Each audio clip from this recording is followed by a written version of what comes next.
Here we have it then. This is the Motorcycle Diaries. It is Thursday the 11th of March. I am Luke Wilkins, slight change of plan. I was originally taking the Bandit back to Suzuki today, to the Milton Keynes, but they need a few more days to get my next bike ready, which from them I think will be the Suzuki Gladius, the bike that started it all off on the Motorcycle Diaries, but never obviously focused on the one with cameras and everything, and it's a new one.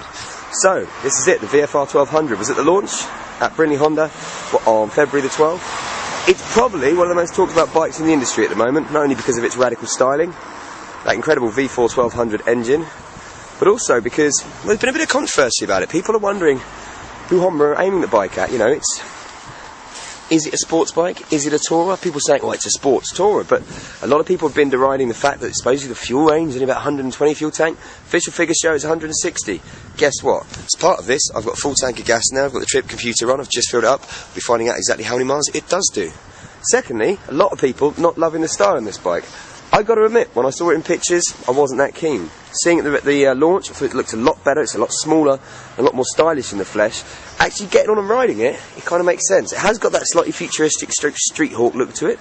And I've literally just kind of been on it up and down, and already you can tell that engine is a real kind of rever, you know. It has got a bit of racing pedigree in there. It does want to be really giving it some. And another thing is, people go on about how big this is. It's actually very low and very sleek.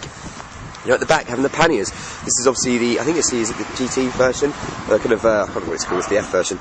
With the panniers in the back, they're actually slung underneath like that, and they really, really fit. Got a nice bit of iron cast metal or something underneath though to stop the exhaust gas from melting, which is good. As it's a Honda, as you can expect, build quality should be absolutely amazing. Normally Hondas are incredibly smooth to ride. I'm expecting this to be the same, and I'm rather excited about it, to be honest with you, because it is very, very different. I'm going to be nipping back on the Ducati at some point, because my helmet cam's HD one arrives tomorrow, so I want to get some footage and some audio of that. But for today and tomorrow, I'm going to be on this. Okay, quickly, first up, let's just have a little look at the controls and everything. Standard, as I always like to do. Yep, very standard in regards to indicators, lights, hazards. And if we start it up, as you can see there, actually on the dials, on the left, you've got your speedo, you've got your tachometer there, odo at the top, or mark at the top, clock, temperature. There's lots of different settings you can put on it as well. Let's have a little look. That's how easy it starts. Let's have a listen to its speed.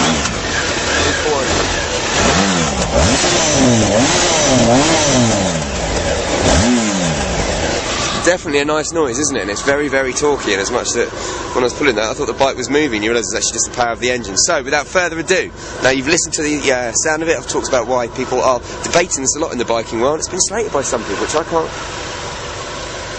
quite get, but we will find out what it's like. I'm going to head off to Tamworth, to the Snowdome. I've finished my radio show for the day. It was wicked. Rock and Roll they were brilliant on Kerrang. I'm going to go get a lesson with AT at the mighty Tamworth Snowdome. About a 40-minute journey, bit of A roads, bit of B roads, bit of motorway, then I'll be heading back, but I'll let you know what I think of it once I get there and I have my lesson. So I'm going to get on this bike and have some fun. See you in a bit. I thought I'd show you the profile from the back. Here we are, Tamworth Snowdome. Safe and sound. Wow, what a surprise. I'm not going to lie. That was a hell of a lot of fun riding up here. This thing is fast. We're talking about tourers, talking about sports tourers. I think they've created something a little bit unique here. That V4 engine is, you know, nice, smooth, placid. And start off, man, this is a Honda.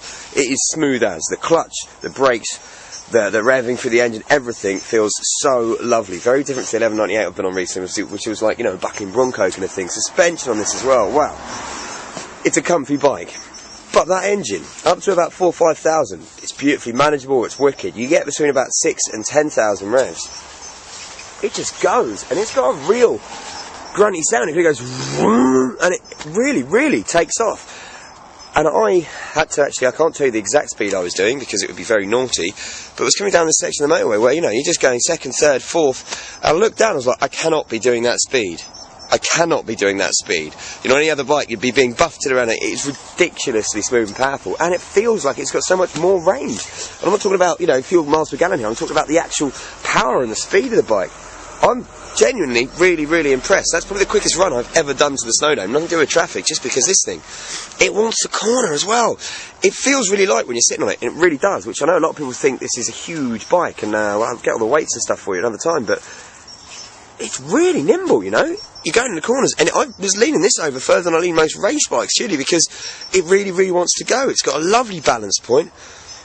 It's so torquey, as I say, when you get up to about that 5,000 to 6,000 revs, when you snap your wrist back, this thing really pulls you off. That was a lot of fun. I can see this being the kind of bike that you'd want to buy if you were into your sports bikes, but maybe, you know, don't want to be sitting down and, like, you know, in the full-on racing position all the time. Or if you wanted to commute, you wanted to do it every day, but you could take this on a track. We always said, actually, someone was saying to me the other day that, you know, I think it was Lee at Honda was saying, we talked about the launch, you probably take this quicker around something like the Nürburgring than you would an actual sports bike. You can kind of see why now. That is just my first ride, obviously. First impressions. I'm going to shut up now and go snowboarding before I'm late, but that's really impressed me. Okay then, first day on the VFR1200 Honda, brand new motorbike. I'm really impressed. Now, I'm not a big Honda fan. I don't rave on about the blade. You know, I like the R1, I like the Yamaha. You know, they're great bikes. Like, all bikes are good bikes, generally. They're designed for a purpose, but this has really surprised me. First up, I'm going to do a sound check for you, so I didn't do it for you earlier. I wanted to ride it first.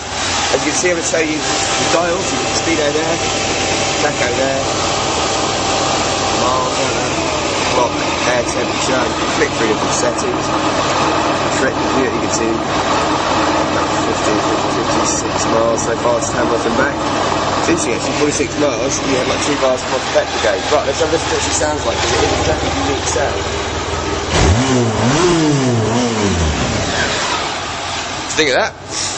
As I said earlier, that engine, I'm just going to turn it off actually, so it's not too loud, has really, really impressed me. More than anything else, never ridden a V4 before, but this is a really, really sporty engine. It's a sporty bike, the whole chassis and everything comes together. Look, it looks big, I know, on paper, and it looks like a Tourer, but look how low slung the chassis is and the engine, the weight is kept. That makes it so nice to chuck about. The M6 was horrible on the way back, and I was weaving in and out of traffic, you know, at quite speed, and it was absolutely great. I have not ridden a bike that's as easy as this to ride fast. I really couldn't believe when I looked at the speedo, having given it a bit of blip and forth. It's great, you know, these screens keep you completely protected from the wind. There was no real wind buffeting. I'm 6'3", you know, at very high speed, shall we say. Obviously these panniers, because it is the version with them on, but without that it looks even more sporty.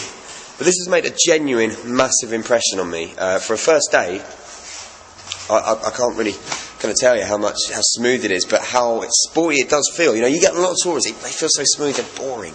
Yeah, easy to be out the miles and that, but you want something that's going to give you a bit of zip. This really got that. In fact, I wouldn't even put it in the core store category. I'll put this in a sports bike category. But the scary thing is I genuinely think I could go out on a ride with a lot of very good riders who are beyond R1s, Gixxers, Blades, and I'd only keep up with them. Maybe even go a lot quicker than this. I'm not saying I'm just going to track full-out racing, it's any good to be anywhere near it, but on a road, it's so easy, and that suspension just makes it so comfortable, the riding position. Oh, it's brilliant. Anyway, it's Thursday. I've done my boarding. That was a good fun lesson, by the way. Lots of carving. I fell over about 20 times trying to nail this tiny kicker. Only got it once. Rubbish. Then I realised I hadn't eaten all day. That's probably why I feel a bit lightheaded. But it's time to put this away for the night. And I'm really looking forward to tomorrow. I'm going to take it for a big long ride tomorrow as well. I'm going to take it out to Worcester, Kidderminster down there, put it through its paces on some nice twisties. See what it's like at that, because at the moment, it's, as I say, really, really surprised me, really impressed me. VFR1200. What a machine, man. Don't be put off by its looks. A lot of people have. They're growing on me already. Until tomorrow, my friends, ride safe.